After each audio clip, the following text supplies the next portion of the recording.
হুজুর, আমাদের বড় আদরের একমাত্র মেয়ে অভয়া অনেক কষ্ট করে এক বুক আশা নিয়ে সে আরজিকর হসপিটালের ডাক্তারি পড়ছিল। বলুন তো ধর্মাবতার, কি তার অপরাধ? হসপিটালে আসা দুস্থ রোগীদের চিকিৎসা করা, সেবা করা, জনসেবা করা কি তার অপরাধ?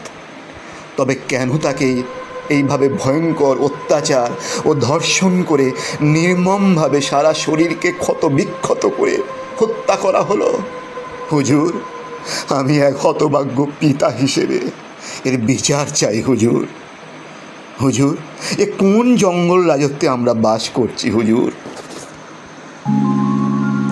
ধর্মাবতার, যে রাজ্যের মুখ্যমন্ত্রী স্বয়ং একজন মহিলা এবং তিনি নিজে আবার এই রাজ্যের স্বাস্থ্য দপ্তর থেকে শুরু করে স্বরাষ্ট্র, পুলিশ ও প্রশাসন সব দপ্তরই তিনি প্রধান মাথা ও মায়ের মতো দেখভাল করেন, যার ইচ্ছায় পাহাড় টলে যায়, যার অনুপ্রেরণা ও অনুমতি বিনা রাজ্যের সরকারি কোনো কাজই হয় না, তাহলে আমার একমাত্র ডাক্তার মেয়ে, যাকে সরকারি হাসপাতালে এই রকম নির্মমভাবে হত্যা করা হলো, তার দায় কার হুজুর?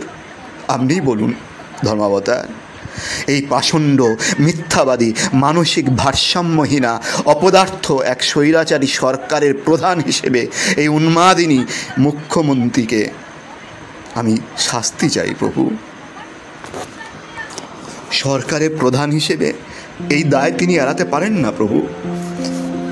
ধর্মাবতার, আমি এক হতভাগ্য পিতা হিসেবে এই দুরাচারী মুখ্যমন্ত্রী ফাঁসি চাই প্রভু।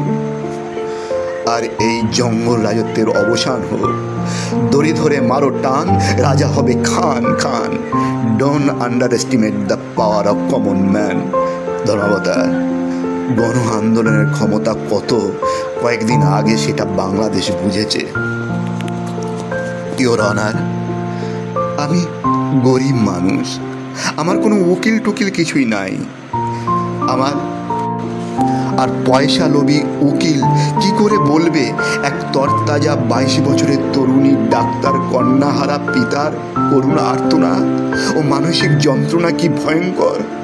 ধর্মাবতার, আপনি নিজে মনে করুন, আমার জায়গায় আপনাকে রেখে যদি আপনার মেয়েকে এইভাবে ধর্ষণ করে এরকম নির্মমভাবে হত্যা করা হতো, দুষ্কৃতীরা হত্যা করেছে, তাহলে আপনি কি বিচার চাইতেন হুজুর? বলুন হুজুর, বলুন। কথায় বলে 10টি শকুন মোড়ে একটি পুলিশ হয় ও 20টি শকুন মোড়ে একটি উকিল হয়। অন্য কথা নেবেন না ধর্মাবতার। তাই এদেরকে পয়সা দেওয়ার ক্ষমতা আমার নাই। তাই আমার নিজের বক্তব্য আমি নিজে রাখতে চাই ধর্মাবতার। কারণ গলসওয়ার্দির মতো আমিও মনে করি law is nothing but strong common sense. Your honour, আমি একজন সন্তানহারা নিঃস্ব পিতা আজ এই আদালতে ভারতের এই জঘন্য দীর্ঘমেয়াদী বিচার ব্যবস্থার বিরুদ্ধে আমার খুব সাধারণ কয়েকটি প্রশ্ন আছে ধর্মাবতার, তার উত্তর আমি চাই। এক, সরকারি হাসপাতালে সরকারি বেতনভোগী কর্মচারীরা মিলে আমার মেয়েকে নিখুঁত পরিকল্পনা করে খুন করেছে। আপনি কি পারবেন আমার মৃত সন্তানকে ফিরিয়ে দিতে? পারবেন না। সুতরাং বিচার করার কোনো অধিকার, নৈতিক অধিকার আপনার নেই ওর অনার। কারণ ক্ষতি যা হওয়ার সে তো আপনার হয়নি, আমার হয়েছে, আমার মেয়ে হারিয়েছে ধর্মাবতার। সুতরাং আমি একজন পিতা হিসেবে অপরাধী আমি যা শাস্তি চাইব তা আপনার দেওয়া উচিত। আমার দ্বিতীয় প্রশ্ন, যে রাজ্যের মুখ্যমন্ত্রী নিজে একজন স্বাস্থ্য পুলিশ মন্ত্রী এবং তার সরকারি হাসপাতালে আমার কন্যাকে খুন করা হয়, সুতরাং তিনিও সমানভাবে অপরাধী, তবে তাকে কেন শাস্তি পেতে হবে না? তাকেও শাস্তি পেতে হবে। 3, আবার কি হাস্যকর ঘটনা দেখুন ধর্মাবতার। রাজ্যের জনগণ যখন এই ঘটনায় অপরাধীর জন্য মুখ্যমন্ত্রীর কাছে বিচার চাইছে, তখন তিনিই আবার অপরাধীর শাস্তি চাই বলে রাস্তায় পথে হাঁটছেন। তার এই পাগলের মতো আচরণ এই শতাব্দীর সবচেয়ে বড় জোক নয় কি? তিনি যাদের ভোটে জিতে এসেছেন সেই মা বোনেদের কি তিনি বুদ্ধু ভেবেছেন? 4, এই গণধর্ষণ ও হত্যায় যারা অপরাধী তাদেরকে 1 মাসের মধ্যে বিচার শেষ করে শাস্তি দিতে হবে। তারা কি ঠিক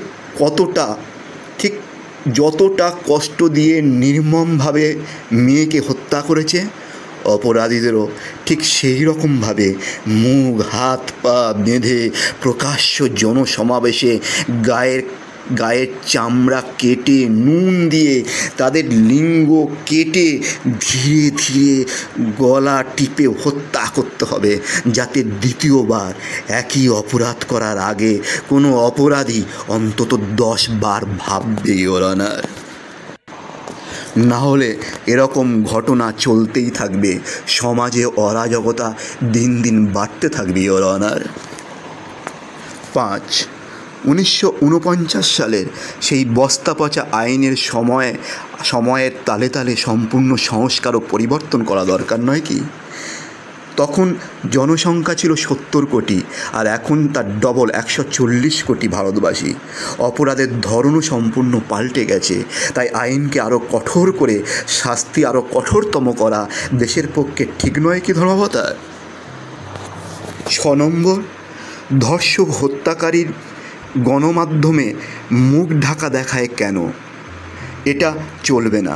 সমস্ত জনগণের জানা দরকার, সেই সব মানুষের মুখোশ পরা ভয়ঙ্কর অপরাধীদের চেনা দরকার, যাতে জনগণ সতর্ক থাকতে পারে ধর্মাবতার। আমার 7 নম্বর প্রশ্ন হলো ধর্মাবতার, তদন্তের নামে অপরাধীদের জনগণের ট্যাক্সের টাকায় বছরের পর বছর জেলের মধ্যে আটকে রেখে মন্ডা মিঠাই খাইয়ে সরকারের অন্ন ধ্বংস করা ঠিক কি? 8 নম্বর প্রশ্ন, হুজুর আপনি তো একজন বিচারক, কিন্তু তার আগে একজন মানুষ, তাই বিচারের পদে থাকাকালীন আপনার কোনো ভোটাধিকার থাকা উচিত নয়, উচিত কি? কারণ কোনো দলকে ভোট দিলে সেই দলের প্রতি আপনার আনুগত্য থেকে যাবে, সেক্ষেত্রে বিচার ব্যবস্থা প্রভাবিত হতে পারে নাকি?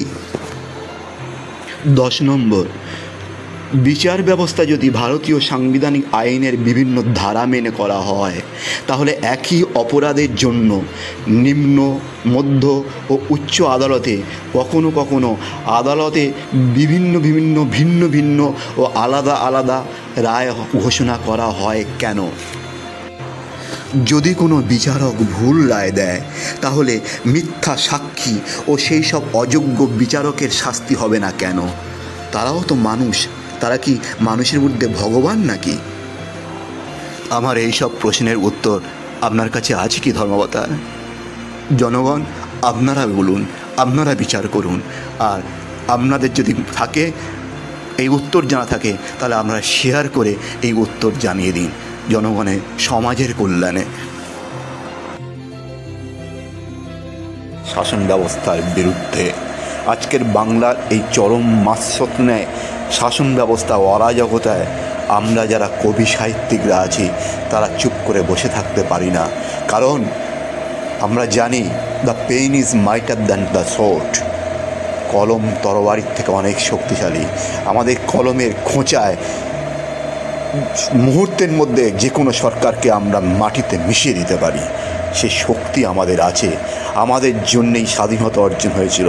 রবীন্দ্রনাথ ঠাকুর, বঙ্কিমচন্দ্রের বন্দে মাতরম, গণসঙ্গীত জনগণ মনোধিনায়ক জয় হে, এই সব এবং নেতাজি সুভাষচন্দ্রের মতো মহান ব্যক্তিত্বের লেখা জনগণকে উদ্বুদ্ধ করেছিল, দেশের স্বাধীনতা এনেছিল।